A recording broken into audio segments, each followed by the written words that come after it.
بسم اللہ الرحمن الرحیم الحمد للہ رب العالمین والصلاة والسلام علی سیدنا مولانا محمد سید الاولین والآخرین وعلی آلہ واصحابہ اجمعین اما بعد۔ آج ہم سورہ بنی اسرائیل کا آغاز کر رہے ہیں۔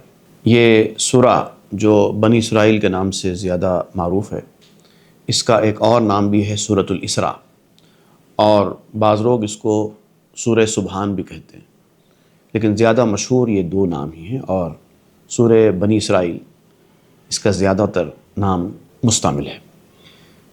اس سورہ کا آغاز معراج شریف کے ذکر سے ہو رہا ہے۔ یہ سورہ ایسے حالات میں نازل ہوا کہ جب کفار مکہ مکرمہ میں اپنے ظلم و ستم کی انتہا کر رہے تھے، اور حضور صلی اللہ علیہ وسلم جب ان کو تبلیغ کرتے کرتے ایک وقت گزار چکے، ان کے ظلم و ستم، ان کے الزام تراشیاں یہ کم ہونے کا نام نہیں لے رہی تھی، اور بات کو بالکل سننے کے لیے تیار ہی نہیں تھے، تو حضور صلی اللہ علیہ وسلم نے مکے کے کافروں کو عارضی طور پر چھوڑ دیا اور فرمایا کہ یہ لوگ ایسا لگتا ہے کہ بالکل اب ماننے والے نہیں ہیں۔ تو آپ نے طائف کا رخ کیا۔ مکے کے باہر ایک علاقہ ہے طائف، آپ وہاں گئے، وہاں کر جا کر آپ نے تبلیغ کی۔ تو وہاں کے لوگوں نے تو دعوت توحید کو قبول کرنے کے بجائے الٹا کفار مکہ سے زیادہ ظلم و ستم اور جانوروں جیسا سلوک شروع کر دیا۔ تو گویا کہ پہلے ہی ایک زخم تھا، اس کے اوپر نمک چھڑکنے کا کام ہو گیا۔ بہت ہی افسردہ رہا کرتے تھے حضور صلی اللہ علیہ وسلم ان لوگوں کی حرکتوں پر، ان کے طرز عمل پر۔ اور اس دوران ہوا یہ کہ حضور صلی اللہ علیہ وسلم کے جو سب سے بڑے سپورٹرز تھے، دو تھے۔ ایک تو حضور کی زوج محترمہ ام المومنین حضرت خدیجہ تھی، جو حضور صلی اللہ علیہ وسلم کے شانہ بشانہ تھی اور حضور کی بڑی سپورٹ کرتی تھی، اور چونکہ آپ دائرہ اسلام میں داخل ہونے والی پہلی خاتون بھی تھی، تو ان سے کافی حضور صلی اللہ علیہ وسلم کو مدد ملتی تھی، ہمت افزائی حاصل ہوتی تھی۔ دوسرے تھے حضور صلی اللہ علیہ وسلم کے چچا حضرت ابو طالب، جو مولا علی کے والد ماجد تھے۔ ان کے ایمان لانے نہ لانے کے بارے میں مختلف قسم کی باتیں ہیں، لیکن بہرحال اس بات میں تو کوئی شبہ نہیں ہے کہ انہوں نے حضور صلی اللہ علیہ وسلم کا بڑا ساتھ دیا، اور بڑی مشفقانہ آپ کی جو ہے طرز عمل تھا حضور کے ساتھ۔ اور ہوا یہ کہ پہلے آپ کے چچا کا وصال ہو گیا، اور پھر کچھ عرصے کے بعد حضرت بی بی خدیجہ بھی اس دنیا کو چھوڑ کر چلی گئی۔ اب ان حالات میں جب کہ کفار مکہ کے ظلم و ستم سے، ان کی سرکشیوں سے حضور صلی اللہ علیہ وسلم انتہائی مایوسی کی کیفیت میں ہیں، طائف کے لوگوں نے بھی حضور صلی اللہ علیہ وسلم کے ساتھ جو سلوک کیا وہ بھی سامنے آ گیا۔ کوئی ظاہری طور پر ایسا امکان دکھائی نہیں دے رہا تھا کہ اب یہ اسلام کا مشن آگے بڑھے گا۔ اب ایسے حالات میں اب یہ دو واقعات کا رونما ہو جانا حضور صلی اللہ علیہ وسلم کے اوپر کافی شاق گزرا۔ ایک تو حالات بالکل سازگار ہوتے دکھائی نہیں دے رہے، دوسرے پھر یہ واقعات جو دو بڑے سپورٹرز تھے وہ چلے گئے۔ تو حضور صلی اللہ علیہ وسلم ایک دم خاموش ہو گئے حالات سے کہ اللہ تعالیٰ کیا کر رہا ہے، اب اللہ کو معلوم اللہ کیا کر رہا ہے۔ تو ایسے میں اللہ تعالیٰ نے ایک بڑا معجزہ دکھایا حضور صلی اللہ علیہ وسلم کو کہ آپ کو معراج کے لیے بلایا۔ ایک مرتبہ حضور صلی اللہ علیہ وسلم کعبۃ اللہ کے پاس جو حتیم کا علاقہ ہے وہاں پر آرام فرما رہے تھے۔ اچانک جبریل علیہ السلام آئے، اور انہوں نے حضور صلی اللہ علیہ وسلم کو وہاں سے لے جا کر آپ کا سینہ مبارک چاک کیا، کھول کر آپ کا دل مبارک اندر سے سینے میں سے نکال کر اس کو صاف کیا۔ ایک خاص قسم کا طریقہ ہوتا ہے روحانیت میں، اس کو شق صدر کہتے ہیں۔ کوئی بہت بڑی چیز ہوتی ہے، کوئی بہت بڑا مرحلہ ہوتا ہے تو ایسا کیا جاتا ہے۔ حضور صلی اللہ علیہ وسلم کا یہ شق صدر اس طرح کا پوری زندگی میں 4 مرتبہ ہوا ہے، اس میں سے ایک ہی معراج سے پہلے۔ پھر وہاں سے حضور صلی اللہ علیہ وسلم کو براق کے ذریعے بیت المقدس لے جایا گیا۔ وہاں پر سارے انبیاء کرام حضور کا استقبال کرنے کے لیے جمع تھے۔ پھر حضور کی امامت میں سارے انبیاء نے نماز پڑھی۔ پھر وہاں سے دوسری سواری جس کو رفرف کہتے ہیں وہ آئی، اور پھر رفرف میں سوار ہو کر حضور صلی اللہ علیہ وسلم آسمانوں کی سیر کرنے کے لیے گئے۔ وہاں پر اللہ تعالیٰ نے پورے آسمانوں کی سیر کرائی، جنت کی سیر کرائی، دوزخ کی سیر کرائی. جو کچھ آپ تبلیغ کر رہے ہیں پہلے آپ خود اپنے آنکھوں سے دیکھ لیجیے، تو تاکہ حق الیقین حاصل ہو جائے. اس کے بعد پھر اللہ تعالیٰ کا دیدار ہوا. تو یہ جو بڑا معجزاتی واقعہ تھا، یہ حضور صلی اللہ علیہ وسلم کے دل کو تشفی دینے میں بہت بڑا رول ادا کیا. اس کا ذکر کرتے ہوئے اللہ تعالیٰ ایسے لوگوں کو جو یہ سمجھتے ہیں کہ انسان کو اللہ کا دیدار کیسے ہو سکتا ہے، وہ بھی جسم سے، ممکن نہیں ہے. کوئی کہتا ہے کہ حضور کو یہ معراج خواب میں ہوئی، کوئی کہتا ہے کہ عالم کشف میں ہوئی، کوئی کہتا ہے کہ نہیں معراج صرف مکے سے بیت المقدس تک جانے کی تھی، کوئی کہتا ہے کہ حضور کی جبریل کو اصلی حالت میں دیکھنا ہی حضور کی معراج تھی. اس طرح کی بہت ساری باتیں لوگ کرتے ہیں. اپنے اپنے نقاط نظر ہے، اپنی اپنی سوچ ہے، اپنا اپنا عقیدہ ہے. لیکن اللہ تعالیٰ جس انداز سے اس معراج کے واقعے کا ذکر کر رہا ہے، اس سے اندازہ ہوتا ہے کہ یہ کوئی عام سا واقعہ نہیں ہے، یا کوئی انسان کو سمجھ میں آنے والا واقعہ نہیں ہے. اللہ تعالیٰ اس معراج کا ذکر کرتے ہوئے جو کلمات سے اس آیت کا آغاز کر رہا ہے، اعوذ باللہ من الشیطان الرجیم، سبحان الذی اسریٰ بعبدہ لیلا من المسجد الحرام الی المسجد الاقصی الذی بارکنا حولہ لنریہ من آیاتنا انہ هو السمیع البصیر. صدق اللہ العظیم.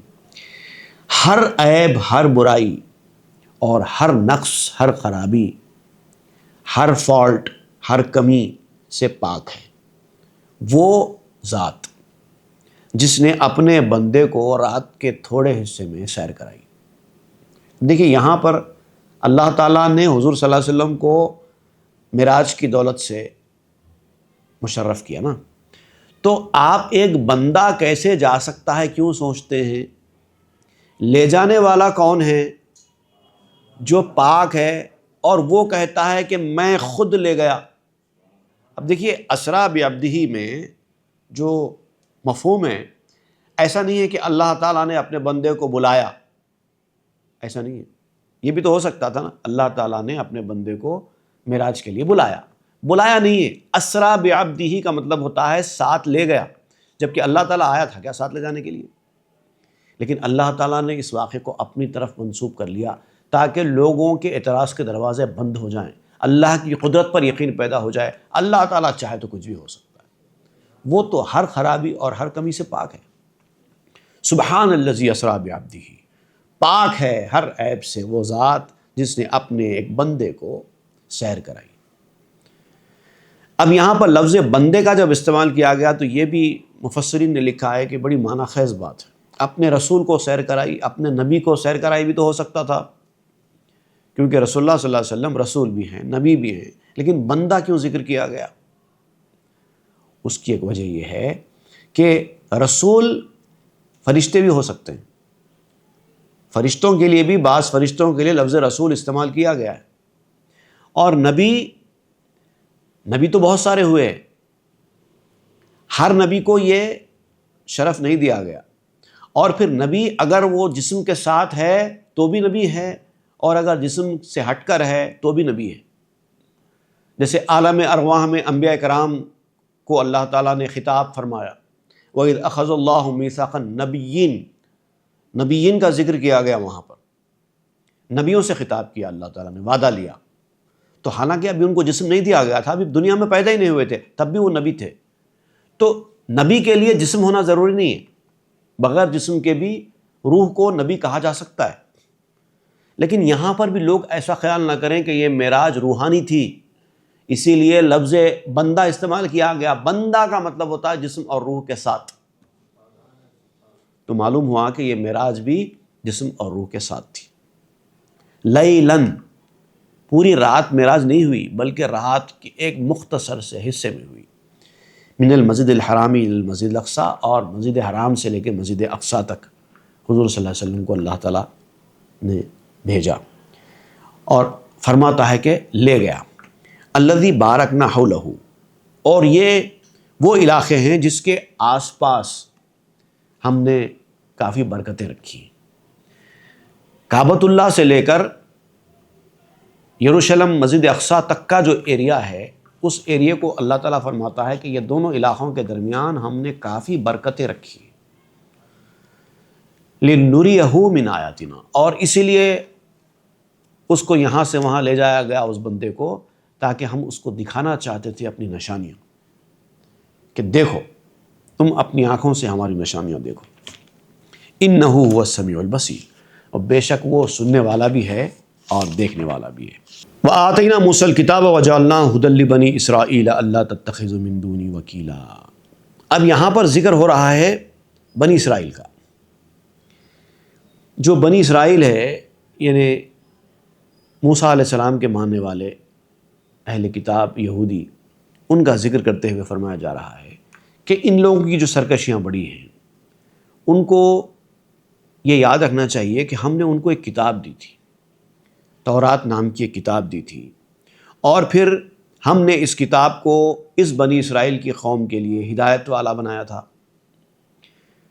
اور ان کو یہ حکم دیا گیا تھا کہ کسی کو اپنا اصلی کارساز نہیں بنانا، نہیں سمجھنا سوائے ہمارے، ہم سے ہٹ کر، من دونی، اب یہ لفظ من دونی ہے، من دونی کا مطلب ہوتا ہے اللہ تعالیٰ کی کارسازی کو چھوڑ کر آپ کسی کو اپنا کارساز سمجھنا، کام بنانے والا سمجھنا۔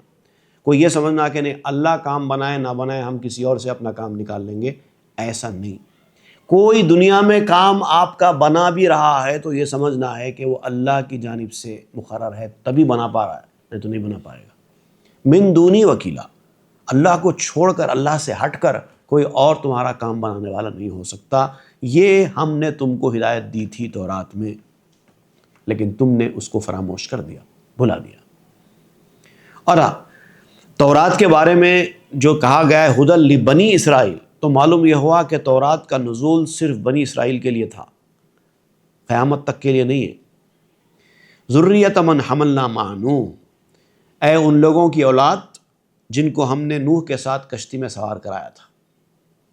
اب یہ جو لوگ تھے نا، یہ پورے ان لوگوں کی اولاد ہی تھے، کیونکہ جب نوح علیہ السلام کی کشتی نکلی تو جتنے لوگ کشتی میں تھے، سوار ہوئے تھے، وہی بچ پائے طوفان نوح سے، باقی تو سب برباد ہو گئے، ہلاک ہو گئے۔ تو اب جو نسل آگے بڑھی ہے یہ ان لوگوں کی اولاد ہی تھی، باقی لوگ تو ہلاک ہو چکے تھے۔ تو اس کا خطاب کرتے ہوئے کہا جا رہا ہے طوفان نوح سے تم کو کس نے بچایا؟ ہم نہیں بچایا، اور تم پھر یہ سرکشی کیوں کر رہے ہو؟ تم اپنے آپ کو اولاد نوح کہتے ہو تو نوح کی طرح بنو۔ انہ کان عبدا شکورا، وہ نوح تو بڑا شکر گزار بندہ تھا، تم ناشکری کا طریقہ کیوں اختیار کر رہے ہو؟ فقضینا الی بنی اسرائیل فی الکتاب لتفسدن فی الارض مرتین، اور ہم نے تم کو خبردار کر دیا تھا، تم کو پہلے کا پہلے بتا دیا تھا، اے بنی اسرائیل تم کو ہم نے یہ خبر دے دی تھی کتاب میں، تمہاری کتاب میں، کہ ایک وقت آئے گا تم زمین میں فساد برپا کرو گے، یہ ایک مرتبہ نہیں 2 مرتبہ فساد برپا کرو گے۔ تو تم کو اس فساد سے ڈرنا تھا، جب تم کو خبر دے دی گئی تھی کہ تم زمین میں جا کر فساد برپا کرو گے تو تم کو اس سے احتیاط کرنا چاہیے تھا، تو تم نے اس چیتاونی کو بھی اہمیت نہیں دی۔ وَلَتَعْلُنَّ عُلُوًّا كَبِيرًا، اور ہم نے یہ بھی کہا تھا کہ تم ایک وقت کے بعد سرکشی کرو گے، سرکشی کے راستے پر آ جاؤ گے۔ فَإِذَا جَاءَ وَعْدُ أُولَاهُمَا بَعَثْنَا عَلَيْكُمْ عِبَادًا لَنَا أُولِي بَأْسٍ شَدِيدٍ فَجَاسُوا خِلَالَ الدِّيَارِ، اور ہم نے جو وعدے کیے تھے ایک کے بعد ایک پورے ہوئے، دونوں وعدے جو ہم نے بیان کیے تھے کہ تم ایسا کرو گے اور تم نے ایسا کیا، سرکشی کی، اللہ کے احکامات کی خلاف ورزی کی، ہم نے تم کو بہت نوازا، بہت تم کو ڈھیل دی، لیکن تم نے اس نوازش کا فائدہ اٹھایا نہ اس ڈھیل کا فائدہ اٹھایا۔ اب تمہاری سرکوبی کے لیے، تمہارے سر کو کچلنے کے لیے، تم کو سزا دینے کے لیے ہم ایسے بندے بھیج رہے ہیں، یا ہم نے بھیجے، تمہارے اوپر مسلط کر دیے، جو بہت روڑ اور بہت سخت تھے۔ 2 دور میں 2 ایسے واقعات پیش آئے بنی اسرائیل کے ساتھ۔ ایک تو بابل نامی ایک علاقے میں ایک بہت ہی سخت اور جابر ظلم و ستم کرنے والا بادشاہ داخل ہوا، اور اتنا ظلم و ستم کیا اس نے، شہروں کو برباد کر دیا، لوگوں کا قتل عام کر دیا، یہودیوں کی تو اینٹ سے اینٹ بجا دی اس بادشاہ نے، بلکہ بادشاہوں نے ایک کے بعد ایک اتنا ظلم و ستم اور غارت گری. فجاسو خلال الدیار، تمہاری آبادیوں میں گھس گئے وہ لوگ. کیوں ہوا یہ؟ ہم تو اس کی خبر پہلے تم کو دے چکے تھے. تم سرکوبی کرو، تم سرتابی کرو گے تو تمہاری سرکوبی ہوگی. تم اگر سرکشی کرو گے تو تم کو یہ سبق سکھایا جائے گا. وَكَانَ وَعْدًا مَفْعُولًا، اور جو اللہ تعالیٰ نے وعدہ کیا ہے وہ تو پورا ہو کر ہی رہنا ہے. ثُمَّ رَدَدْنَا لَكُمُ الْكَرَّةَ عَلَيْهِمْ وَأَمْدَدْنَاكُمْ بِأَمْوَالٍ وَبَنِينَ وَجَعَلْنَاكُمْ أَكْثَرَ نَفِيرًا. پھر یہ ہمیشہ نہیں ہوتا رہا. ایک وقت کے بعد ان کی بادشاہت ختم ہوئی، ان کا ظلم و ستم ختم ہو گیا. ہم نے زمانے کی گردش کو تمہارے حق میں کر دیا. اب تمہارے فیور میں آ گئے حالات. جو دشمن تمہارے خلاف تھے ہم نے ان کی حکومتوں کو، ان کی طاقتوں کو ختم کر دیا، اور ہم نے تم کو قوت دے دی. مال دولت سے، بیٹوں سے تمہاری اولادیں بڑی ہو گئیں، اور تم کو کثیر تعداد میں بنا دیا، میجارٹی میں لا دیا تم کو. ان احسنتم احسنتم لانفسکم، یاد رکھو اگر تم اچھا کرو گے دنیا میں کچھ بھی تو یہ تمہارے لیے ہی اچھا ہوگا. اللہ کو تمہارے اچھائیوں سے کوئی فائدہ پہنچنا نہیں. تم اچھائی کرو گے تو اس اچھائی کا صلہ تمہیں ہی ملے گا، فائدہ تمہیں ہی ہوگا. وَإِنْ أَسَأْتُمْ فَلَهَا، اور اگر تم برائی کرو گے تو اس برائی کا وبال، اس برائی کی سزا بھی تمہارے اوپر ہی آئے گی. تمہاری برائی سے اللہ کا کچھ نقصان ہونے والا نہیں. فَإِذَا جَاءَ وَعْدُ الْآخِرَةِ لِيَسُوءُوا وُجُوهَكُمْ وَلِيَدْخُلُوا الْمَسْجِدَ كَمَا دَخَلُوهُ أَوَّلَ مَرَّةٍ وَلِيُتَبِّرُوا مَا عَلَوْا تَتْبِيرًا.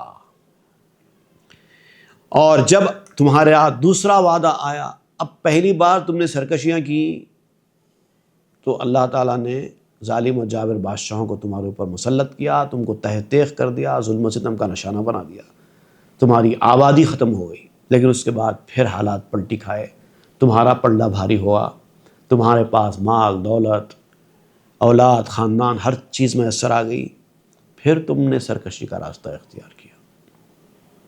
تو اب دوسرا وعدہ پھر آیا، پھر ان کے اوپر ایک ظالم بادشاہ آ گیا، اور یہ ظالم بادشاہ تھا بخت نصر نام کا، جو عیسیٰ علیہ السلام سے پہلے کے حالات ہیں، بیفور کرائسٹ ایرا کی باتیں ہو رہی ہیں. پھر اس نے ظلم و ستم کی انتہا کر دی. لِيَسُوءُوا وُجُوهَكُمْ، تاکہ تمہیں غمناک بنا دیں. وَلْيَدْخُلُوا الْمَسْجِدَ كَمَا دَخَلُوهُ أَوَّلَ مَرَّةٍ، لِيَسُوءُوا وُجُوهَكُمْ، تاکہ غمناک بنا دیں تمہارے چہروں کو، تمہارے چہرے اتر جائیں. وَلْيَدْخُلُوا الْمَسْجِدَ كَمَا دَخَلُوهُ أَوَّلَ مَرَّةٍ، اور تاکہ جبراً داخل ہو جائیں مسجد میں، جیسے داخل ہوئے تھے اس میں پہلی مرتبہ جیسے داخل ہوئے تھے ویسا داخل کر دیں، تاکہ فنا و برباد کر کے رکھ دیں. وَلْيُتَبِّرُوا مَا عَلَوْا تَتْبِيرًا. اب دیکھیے حالات پھر سے واپس پلٹ کر آنے لگے. پھر انہوں نے تمہارے اوپر قابو پا لیا دوسرے بادشاہ نے، پھر اس کا ظلم و ستم ہونے لگا. دیکھیے یہ بھی کہا گیا ہے کہ جب اعمال انسان کے خراب ہوتے ہیں تو اللہ تعالیٰ ظالم و جابر حکمران کو مسلط کر دیتا ہے. جب حکمران اچھا رہتا ہے تو انسان کے اچھے کرموں کا صلہ ہوتا ہے، لیکن جب برا حکمران آ جاتا ہے تو پھر یہ انسان کے برے اعمال کی سزا ہوتی ہے. عسیٰ ربکم ان یرحمکم، اور پھر قریب ہے کہ اللہ تعالیٰ تمہارے اوپر رحم کرے. اللہ تعالیٰ تم کو مہلت دیتا رہتا ہے. تمہاری سرکشیوں، تمہارے گناہوں کے بعد تم کو سزا تو دیتا ہے، لیکن پھر اس کے بعد اس کو سزا کو ختم کر دیتا ہے. پھر تمہیں خوشحالی کے راستے پر لا لیتا ہے تاکہ تم پھر سیدھے راستے پر آئیں. لیکن اگر تم پھر سرکشی کرتے ہو تو اللہ تعالیٰ کے لیے پھر وہی حالات پلٹا کے لانا کوئی مشکل کام نہیں. وَإِنْ عُدْتُمْ عُدْنَا، اور اگر تم فسق و فجور کرو گے، گناہوں کے راستے پر آؤ گے تو پھر ہم دوبارہ ویسی کریں گے. اگر تم پلٹو گے اس راستے پر تو پھر ہم بھی پلٹیں گے سزا دینے والے راستے پر. وَجَعَلْنَا جَهَنَّمَ لِلْكَافِرِينَ حَصِيرًا، اور ہم نے جہنم کو تو کافروں کے لیے قید خانہ بنایا ہے. وہ تو ہے، دنیا میں ہی سزا ملے گی، آخرت کی سزا تو پکی ہے ہی، دنیا میں بھی بخشا نہیں جائے گا. ایک وقت تک مہلت دی جاتی ہے. ان ھذا القرآن یہدی للتی ہی اقوم. اب یہ جو قرآن نازل کیا گیا ہے تمہوں کو، یہ سب راستوں سے تمہارے لیے سیدھا راستہ بتانے والا کلام ہے. تم کو سب راستوں کے بارے میں خبر دیتا ہے. بنی اسرائیل نے ایسا کیا، قوم عاد نے ایسا کیا، قوم سمود نے ایسا کیا، ان کے ساتھ ایسا ہوا. سب کی کہانیاں، سب کے مثال تمہارے سامنے رکھے جاتے ہیں. انہوں نے کیا کیا، ان کے ساتھ کیسا ہوا، انہوں نے کیا کیا، ان کے ساتھ کیسا ہوا، سب بتایا جاتا ہے. اس کے بعد پھر سیدھا راستہ کون سا ہے وہ تم کو بتایا جاتا ہے، تاکہ تم ان راستوں سے اپنے آپ کو بچا کر اس راستے کو اختیار کر سکو. وَيُبَشِّرُ الْمُؤْمِنِينَ الَّذِينَ يَعْمَلُونَ الصَّالِحَاتِ. اور پھر یہ قرآن ان ایمان والوں کو خوشخبریاں سناتا ہے جو نیک عمل کرتے رہتے ہیں. اے نیک عمل کرنے والو، یہ جو سرکش لوگوں کی کہانیاں، ان کی باتیں تم کو سنائی جا رہی ہیں، یہ تمہارے لیے نہیں ہے. تمہارے لیے تو خوشخبریاں کچھ اور ہیں. انہوں نے سرکشیاں کی، نافرمانیاں کی، اس لیے ان کے ساتھ ایسا ہوا. لیکن تم تو اچھے اعمال کرنے والے تھے، تم کو کیا ہوگا؟ ان لہم اجرا کبیرا، اور تمہارے لیے تو بہت بڑا اجر ہوگا.